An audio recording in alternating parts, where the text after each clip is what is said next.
ಪ್ರಿಯ ವೀಕ್ಷಕರೇ ನಮಸ್ಕಾರ. ನಮ್ಮ RJTV ಚಾನೆಲ್ಗೆ ಸ್ವಾಗತ. ರೈತರಿಗೆ ಪ್ರತಿ ತಿಂಗಳು 3,000 ರೂಪಾಯಿ ಪಿಂಚಣಿ ಸೌಲಭ್ಯ ಸಿಗಲಿದೆ. ಹೌದು, ಈ ಯೋಜನೆ ಯಾವುದು ಹಾಗೆ ಯಾವ ರೈತರಿಗೆ ಸಿಗಲಿದೆ ಎಂಬುದನ್ನ ಸಂಪೂರ್ಣವಾದ ಮಾಹಿತಿ ಈ ವಿಡಿಯೋದಲ್ಲಿ ತಿಳಿದುಕೊಳ್ಳೋಣ. ಬಡ ರೈತರ ಈ ಸಮಸ್ಯೆಯನ್ನು ಗಮನದಲ್ಲಿಟ್ಟುಕೊಂಡು ಕೇಂದ್ರ ಸರ್ಕಾರ ಪ್ರಧಾನಮಂತ್ರಿ ಕಿಸಾನ್ ಮನ್ಧನ್ ಯೋಜನೆ ಆರಂಭಿಸಿದೆ.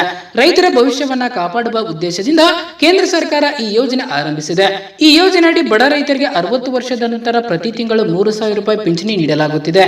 18 ರಿಂದ 40 ವರ್ಷದೊಳಗಿನ ರೈತರು ಮಾತ್ರ ಈ ಯೋಜನೆಗೆ ಅರ್ಜಿ ಸಲ್ಲಿಸಬಹುದು. ನೀವು ಈ ಯೋಜನೆಗೆ ಅರ್ಜಿ ಸಲ್ಲಿಸುವ ವಯಸ್ಸಿನ ಆಧಾರದ ಮೇಲೆ ಈ ಹೂಡಿಕೆ ಮೊತ್ತವನ್ನು ನಿರ್ಧರಿಸಲಾಗುತ್ತಿದೆ.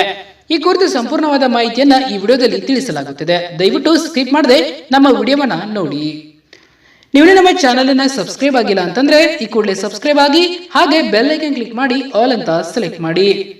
ಕೇಂದ್ರ ಸರ್ಕಾರವು ರೈತರ ಅನುಕೂಲಕ್ಕಾಗಿ ಅನೇಕ ಯೋಜನೆಗಳನ್ನು ನಡೆಸುತ್ತಿದೆ. ಅವುಗಳಲ್ಲಿ ಒಂದು ಕಿಸಾನ್ ಮನ್ಧನ್ ಯೋಜನೆ.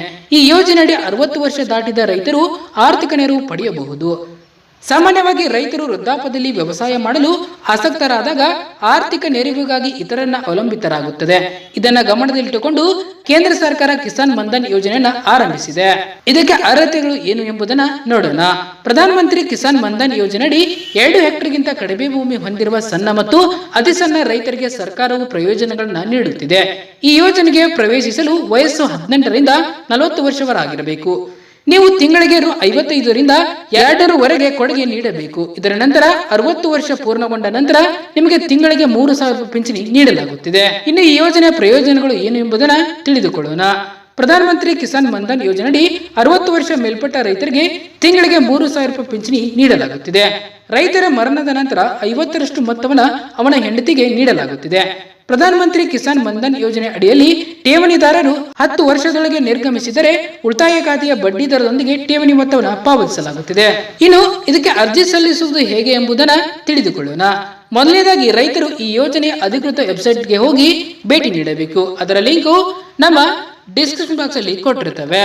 ಇದಾದ ನಂತರ ರೈತರು ಲಾಗಿನ್ ಆಗಬೇಕು. ಇದರ ನಂತರ ಯೋಜನೆಗೆ ಅಗತ್ಯ ಇರುವ ಎಲ್ಲಾ ಮಾಹಿತಿಯನ್ನು ಅದರಲ್ಲಿ ನಮೂದಿಸಬೇಕಾಗುತ್ತದೆ. ನಂತರ ಜನರೇಟ್ OTP ಮೇಲೆ ಕ್ಲಿಕ್ ಮಾಡಿದ ನಂತರ OTP ಬಂದಾಗ ಅದನ್ನು ನಮೂದಿಸಬೇಕಾಗುತ್ತದೆ.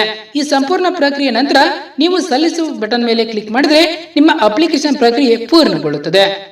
ಧನ್ಯವಾದಗಳು. ಇದೇ ರೀತಿ ಹೆಚ್ಚಿನ ಮಾಹಿತಿಗಾಗಿ ನಮ್ಮ RJTV ಚಾನೆಲ್ ಅನ್ನು ಸಬ್ಸ್ಕ್ರೈಬ್ ಆಗಿ.